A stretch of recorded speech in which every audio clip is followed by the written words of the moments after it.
Hi friends, అందరూ ఎలా ఉన్నారు? ఇప్పుడు నేను ఆలోవెరా జెల్ చూపిస్తున్నాను అనమాట. ఇది మనం ఇంట్లోనే ఈజీగా ప్రిపేర్ చేసుకోవచ్చు. దీనికోసం మనము ఆలోవెరా జెల్ని బయట కొనకుండా మన ఇంట్లో అలోవెరా ట్రీ ఉంటే చాలు దీన్ని ప్రిపేర్ చేసుకోవచ్చు. ఈ ప్రాసెస్ అంతా నేను చూపిస్తాను అనమాట. ఫస్ట్ అయితే దీన్ని ఎలా అప్లై చేసుకుంటున్నానో చూడండి. ఫస్ట్ అప్లై చేసుకున్న తర్వాత మనము బాగా రబ్బింగ్ చేయాలి. అంటే మనము ఇది స్కిన్లోకి ఇంకిపోయేటట్టుగా మసాజ్ చేయాలన్నమాట. ఫేస్కి అంతా జెంటిల్గా మసాజ్ చేయడం వల్ల స్కిన్లో ఉండే డెడ్నెస్ అంతా కూడా మనకు రిమూవ్ అవుతూ వస్తుంది. ఊరికి అప్లై చేయకుండా 15 మినిట్స్ ఇలాగా చేసుకుంటూ ఉండండి. తర్వాత కూడా నేను చూపిస్తాను. నా ఫేస్ అయితే గ్లోగా ఉంది. ఎందుకంటే మనము ఆలోవెరా జెల్లో ఏది కూడా మనము బయట నుంచి వాడము కదా, అలాగే న్యాచురల్గానే మనకి స్కిన్లో గ్లోనెస్ పెంచుతుంది అనమాట ఆలోవెరా. అందుకోసం దీన్ని అందరూ ఒకసారైనా ట్రై చేయండి. దీన్ని నేను 5 మంత్స్ నుండి యూస్ చేస్తున్నా కాబట్టి నేనైతే కాన్ఫిడెంట్గా చెప్పగలుగుతున్నాను. ఫస్ట్ అయితే మనము ఇప్పుడు దీని ప్రాసెస్ని స్టార్ట్ చేస్తున్నాను. ఆలోవెరా జెల్ కోసము ఆలోవెరా ఒక కొమ్మను తీసుకోండి. మీ ఇంట్లో ఏది ఉంటే అది, ఒక చిన్న కొమ్మ అయినా పర్లేదు. మనకి ఎంత కావాలనుకుంటే అంత, ఒక వారానికి సరిపడా చేసుకుంటామంటే ఇలాగ పెద్ద సైజు ఒక కొమ్మను తీసుకొని దాన్ని నేను చాకుతో ఎలాగైతే కోసానో ఫస్ట్ వన్ సైడ్ కట్ చేయండి. ఆ తర్వాత దీన్ని క్లీన్ చేసుకోవాలి కాబట్టి వాటర్లో, ఇంత పెద్దది మనకు వాటర్ కడగడానికి ఇబ్బంది అవుతుంది కదా, దాన్ని అందుకోసం అనేసి మనము క్యూబ్స్ కింద కట్ చేసుకొని దీన్ని చక్కగా వాష్ చేసుకుందాం. ఎందుకంటే దీన్ని వాష్ చేసుకోవడంలో ప్రాసెస్ అనేది పెద్దదన్నమాట. మిగతాదంతా ఏమి ఉండదు. ఈ క్లీనింగ్ అనేది మనకు వన్ సైడ్ వచ్చి 4 టైమ్స్ మనము క్లీన్ చేసుకుంటామన్నాను. ఎందుకంటే ఫస్ట్ అందులో పైన వచ్చే ఎల్లో అనేది మనకు ఆలోవెరా జెల్ మనం కట్ చేసినప్పుడు వచ్చే ఎల్లో అనేది అంత మంచిది కాదనమాట. అందుకోసం అనేసి మనము 4 టైమ్స్ క్లీన్ చేసుకోవాలి. మినిమం 4 టైమ్స్, మ్యాక్సిమం 7 టైమ్స్ కడగాలి అనమాట. అప్పుడైతే నీట్గా ఉంటుంది. తర్వాత కూడా నేను ఇంకొక సైడ్ కూడా కట్ చేస్తున్నాను. కట్ చేసి దీన్ని కూడా నేను క్లీన్ చేస్తాను అనమాట. నీట్గా క్లీన్ చేసుకోవడం వల్ల మనకు స్కిన్కి ఎలాంటి ఇబ్బంది ఉండదు. అందుకనేసి నేను అటు సైడ్ కూడా మనం ఇప్పుడు కట్ చేసుకున్నాం కదా, బౌల్లోకి వేసుకొని కట్ చేసుకుంటున్నాను.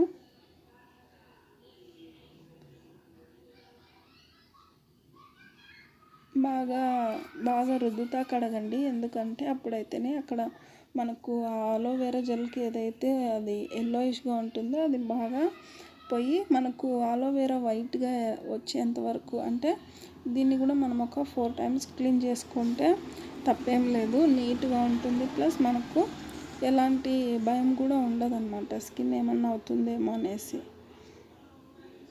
అందుకనే నేను 4 టైమ్స్ కడిగాను. ఇక్కడ వీడియోలో మీకు ఫాస్ట్ ఫార్వర్డ్ చేస్తున్నాను కాబట్టి మీకు అంతగా కనిపించడం లేదు. తర్వాత నేను ఒక మిక్సీ జార్ తీసుకున్నాను. దీన్ని మనం జెల్గా ప్రిపేర్ చేసుకోవాలి కాబట్టి మిక్సీ జార్ తీసుకున్నాను అనమాట. ఆ మిక్సీ జార్లో ఇప్పుడు ఈ క్లీన్ చేసి పెట్టుకున్న ఆలోవెరా క్యూబ్స్ అన్నీ కూడా మనము అందులోకి వేసుకొని మిక్సీ జార్ పడదాం. అయితే నాకు ఇక్కడ చిన్న మిక్సీ అయినందున అది ఎగురుతుంది అనమాట వాటర్. అందుకనేసి జ్యూసర్ మిక్సర్లో మిక్స్ చేసుకొని ఒక బౌల్లోకి షిఫ్ట్ చేసుకున్నాను. తర్వాత ఇలాంటి విస్కర్ ఉంటే మీ దగ్గర దాంతో చేయండి, లేదంటే హ్యాండ్ బ్లెండర్ ఉన్నా పర్లేదు. మనకు అది బ్లెండ్ అయ్యి నురగొచ్చేలాగా చేసుకుంటే చాలండి. మళ్ళీ ప్రాసెస్ అనేది కంటిన్యూ చేస్తాము. ఇలాగ మనము హ్యాండ్ బీటర్లో కానీ లేదంటే ఇలా విస్కర్తో మనము బ్లెండ్ చేస్తే అదొక వైట్ ఫోమ్ లాగా వస్తుందన్నమాట. మనకు ఎగ్ వైట్ ఎలాగైతే బీట్ చేస్తే ఫోమ్ వస్తుందో అలాగా ఫోమ్ వస్తుంది.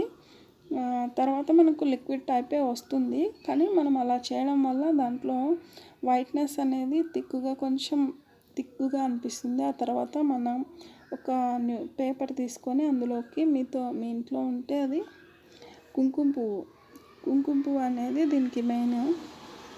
ఇలాగ నేను పేపర్లో ఎలాగైతే చుట్టు పెడుతున్నానో అలాగ చుట్టుకొని ఒక పెన్నం తీసుకోండి.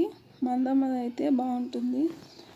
అలాగా మందం పెన్నం తీసుకొని దాని మీద ఈ పేపర్లో ఏదైతే మనం కుంకుమ పువ్వు చుట్టి ఉన్నామో అది హీట్ చేసుకోండి. ఇది 5 మినిట్స్ చేసుకోవాలి. అలాగా నాకు ఇంకా వేడి ఎక్కువ అయిపోయినందువల్ల అలాగా చపాతీ తీసే దాంతోనే నేను తీసాను. తర్వాత ప్లేట్లోకి షిఫ్ట్ చేసుకొనేసి ఆ పేపర్ని ఓపెన్ చేసినామంటే అంతకుముందు ఉండే దానికంటే కూడా బాగా డ్రైగా స్టిక్గా వేడిగా ఉంటుంది కదా, దాంతో మనకు ఈ కుంకుమ పువ్వు అనేది తొందరగా మెల్ట్ అవుతుంది అన్నమాట. మనకు ఇప్పుడు మనం ఏదైతే బ్లెండ్ చేసుకున్నాం కదా అలోవెరా జెల్, దాంట్లోకి ఇది మిక్స్ చేసుకోవాలి. కుంకుమ పువ్వు మరొకసారి బ్లెండ్ చేసుకుందాం. ఒక 5 మినిట్స్ అలాగా బ్లెండ్ చేసుకోండి. ఒకవేళ కలసకపోయినా మనకి కలరు రావడం అనేది ఇంపార్టెంట్. అందుకోసం నేను ఇలాగ చేస్తున్నాను. హ్యాండ్ బ్లెండ్తో కూడా మనము చేసుకోవచ్చు, వస్తుంది. ఇలాగ ఒక 5 మినిట్స్ చేస్తూ ఉంటే ఆటోమేటిక్గా అది కలర్ చేంజ్ అవుతూ వస్తుంది అన్నమాట. బాదం పాలు అంటే లైట్ ఎల్లోయిష్కి వస్తుంది, తర్వాత థిక్ ఎల్లోయిష్గా వస్తుంది అన్నమాట.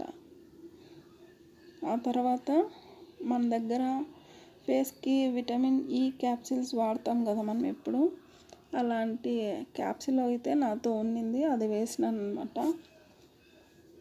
ఒకటి యూస్ చేసుకోండి, ఒక క్యాప్సిల్ వేసుకోండి సరిపోతుంది. దీన్ని మనం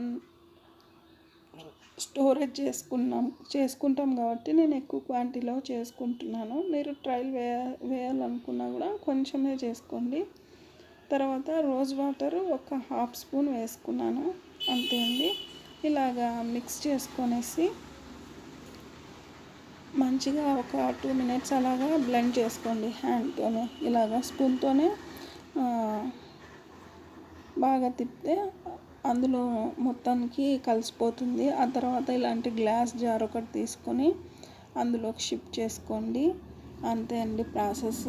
కానీ చాలా ఎఫెక్టివ్గా పనిచేస్తుంది. నైట్ టైం ఖచ్చితంగా యూస్ చేయొచ్చు. నేను పగలు చూపించాను, అయితే ఇది నైట్ క్రీమ్ కదా, నైటే క్రీమ్ లాగా ఉండదు, మన వాటర్ లాగానే ఉంటుంది. నచ్చినట్టయితే లైక్ చేసి, షేర్ చేసి, సబ్స్క్రైబ్ చేసుకోండి.